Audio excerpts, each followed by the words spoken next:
Stop by your home improvement store and grab some of these wooden rounds and a few large flower planters because we're making the cutest project for your backyard. Take those wooden rounds outside and let's get started painting. Give them 2 coats of spray paint in whatever colors you'd like. I chose 4 happy colors that really reminded me of a cheerful spring day. Once your paint is fully dry, grab a foam craft brush and some white paint.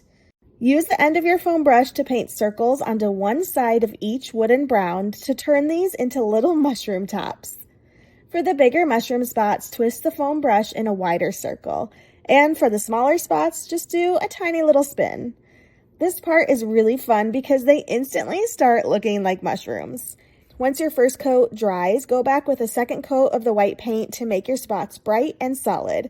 Flip over one of your flower planters upside down to use as your base. Run a bead of liquid nails around the rim of the flower pot and then carefully center your wooden round on top to press it into place.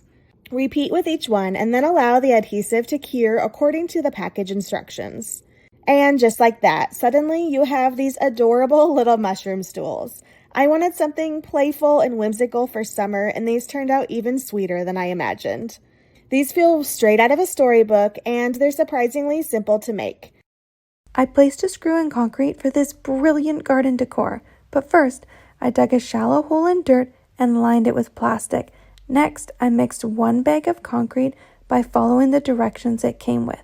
I scooped the concrete into the plastic-lined hole. I used a scrap 2x4 to tamper down the concrete and smooth the surface. Then I placed a screw in the center of the concrete straight up and down.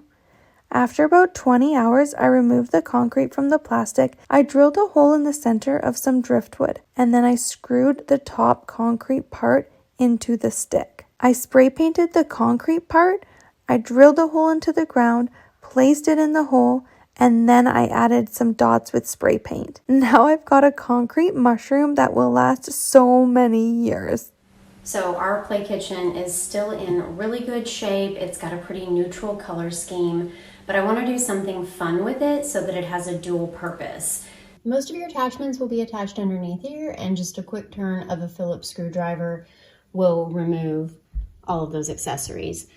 I want my space to have this open so that it can actually function as a 2-sided piece. So I've undone all the screws here, and I'm basically just going to be removing all of this from the top so we can work with the countertop.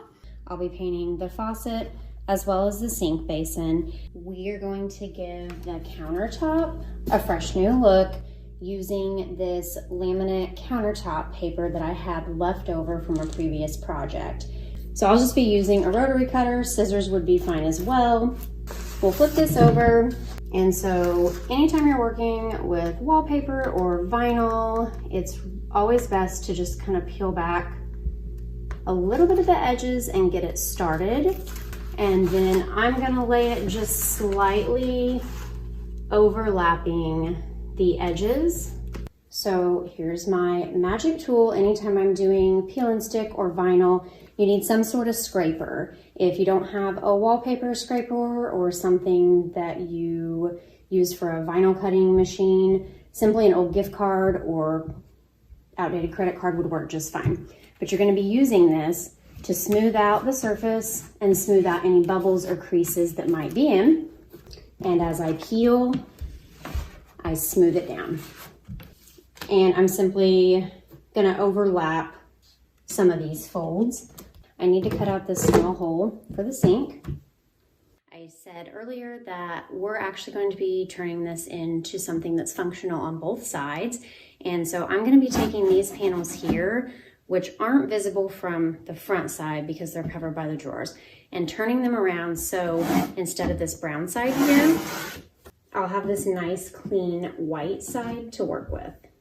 I'm happy with how sturdy this is, and this piece here will slide right back in to give it a little bit more stability. I'm going to be using some chalkboard spray paint on the back here. So I actually found some scrap shiplap.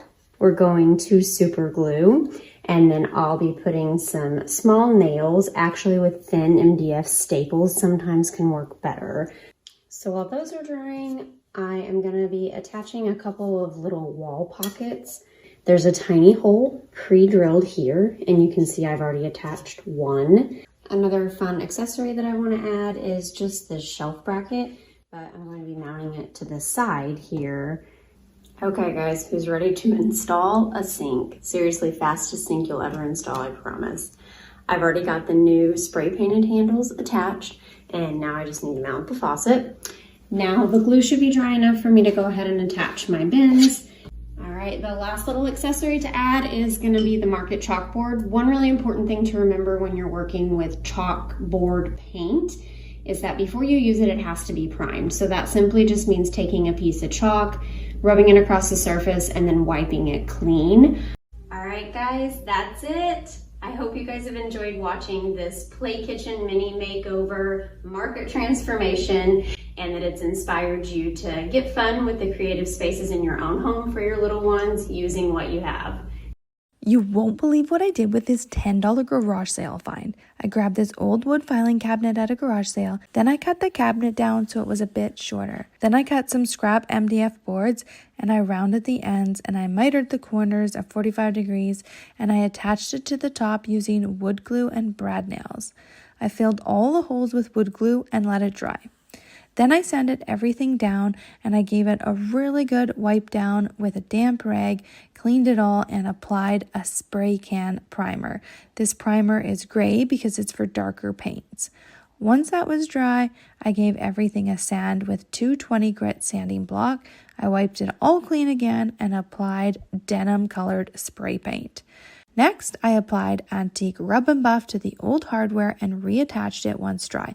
I lined the drawer with some scrap wallpaper, and I also cut a piece of pine shelving and applied 2 coats of a clear finish and attached it to the new base that I made. And that is how I turned a $10 filing cabinet into a mini book nook, perfect for kids.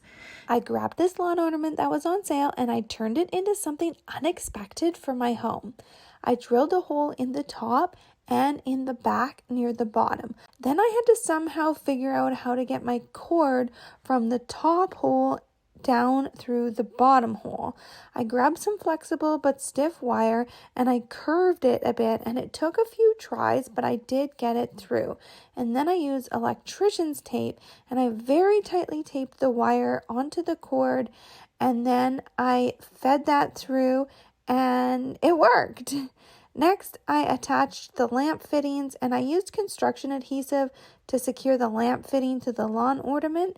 Then I rewired everything and put all the other fixtures back on, and I added a lampshade and a bulb, and that's how I turned a lawn ornament into the cutest lamp ever. Isn't it so adorable?